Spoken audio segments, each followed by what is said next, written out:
Here's my setup when I tow and go off-roading. I'm using a Chevy Silverado. Believe it or not, it's a 4-cylinder. Has plenty of power, tows great. The inside of my trailer is kind of messy, but it has a folding cot, folding table, generator, and some storage. I'm able to drive the buggy right in there and unload it really quickly. It's a very minimal setup, but I like it. It works for me. You can see the buggy fits in there just perfect, but I think there's still some room for some 43-inch tires.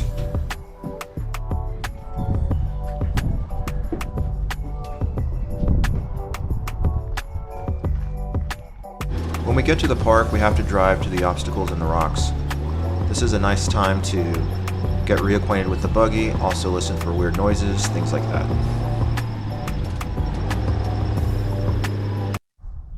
Hey YouTube, right now I'm out at K2. I am looking for some friends that are wheeling out here. So till I locate them, I'm sitting up here on this hill with an amazing view. Look at that.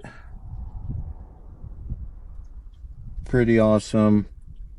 Waiting for them to hopefully honk their horn so that I can catch up with them. So we're waiting. The first obstacle of the day was King of the Hill.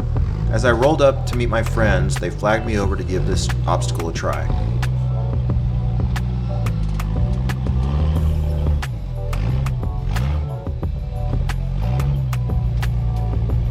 The buggy did amazing. It just rolled right up this obstacle.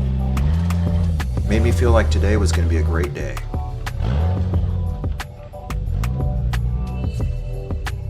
On the next obstacle, one of the members of our group decided to try it. It was a huge hill climb with water at the bottom.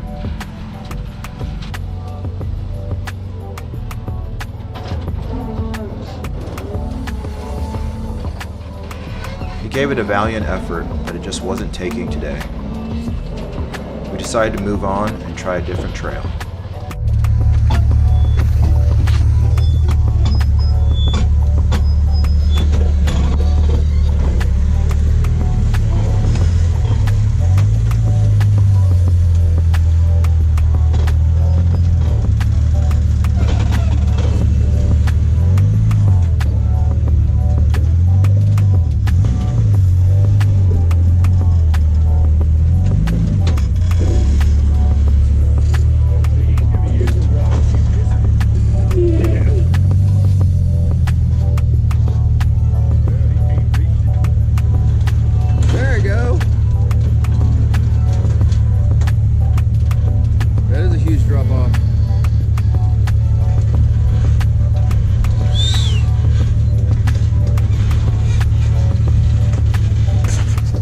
For those of you that are wondering, here's what my foot view looks like on the buggy.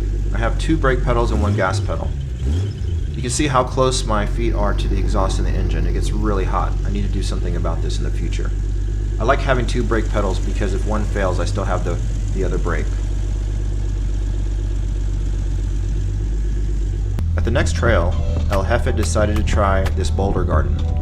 You can see those are 40-inch tires and the rocks are much larger. This took some doing and a lot of technical driving.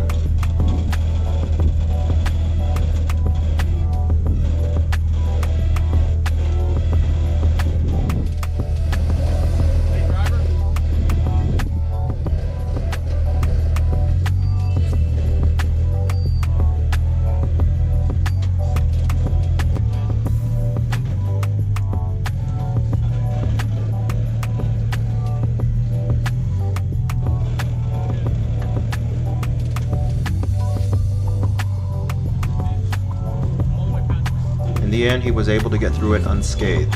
That's why we call him the boss. Next trail was a hard one for me. My buggy's really wide and really low. I kept getting hung up on my belly. On the other side of these trees is a huge cliff, maybe about 3 stories tall. The only thing holding you from rolling over down this cliff is those trees. To get over this obstacle, you have to hug those trees, but I kept crashing into them.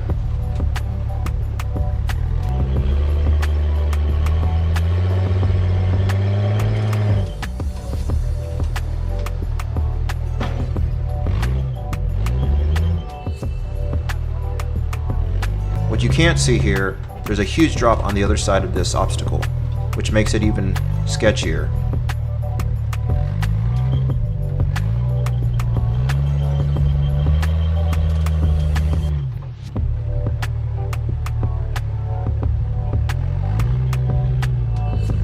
I was ready to give up, but decided to keep trying. I was eventually able to make it, taking some weird lines. Here you can see some of the buggies I wheel with on a regular basis.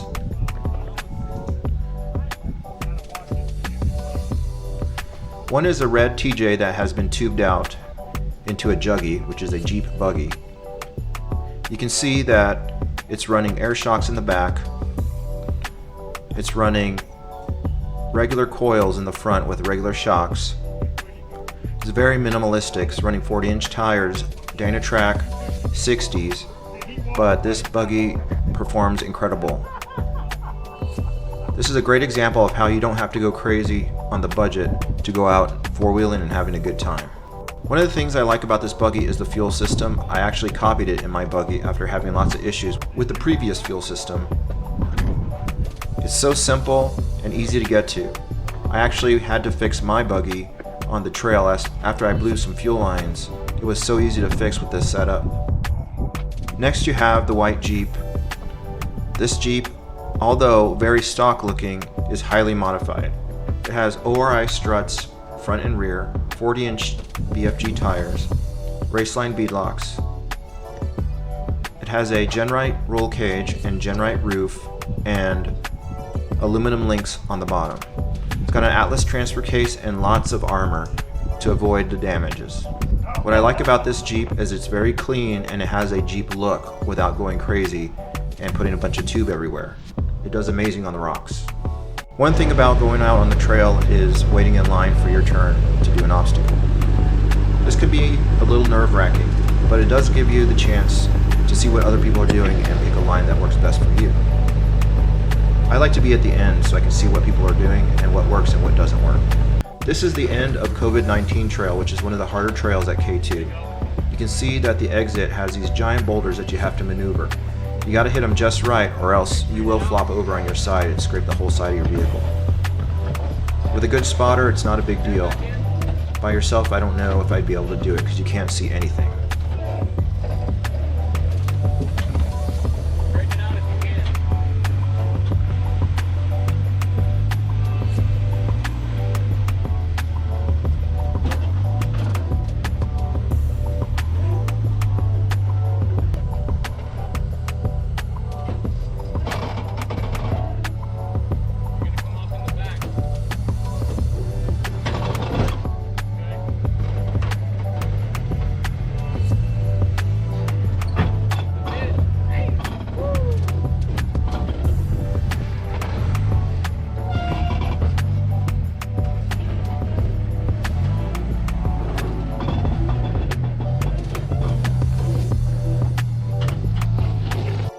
After COVID-19, we decided to cruise on to another trail.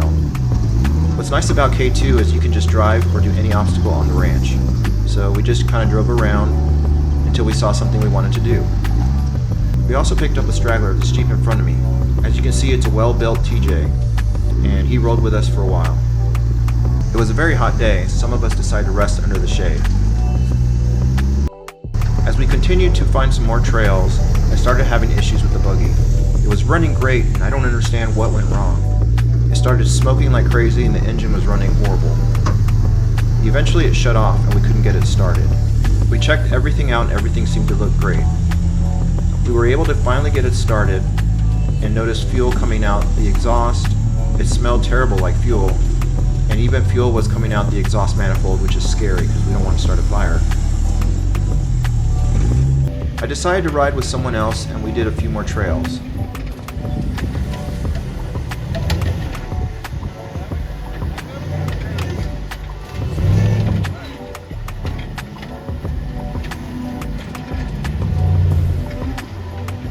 At the end of this trail, we had some breakage.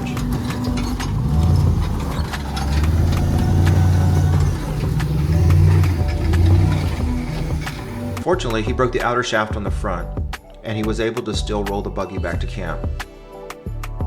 It's always nice when you break something and you can still drive back to camp. It really sucks to fix something on the trail. Well everybody, fun trip to K2. Packed up, ready to go. Buggy had a few issues which I'll go over later, but all in all we had a great time. Weather was hotter than normal. But I can't wait to come back again next month for an event called Crawltopia. So stay tuned, keep watching, thanks for the support, and keep on wheeling.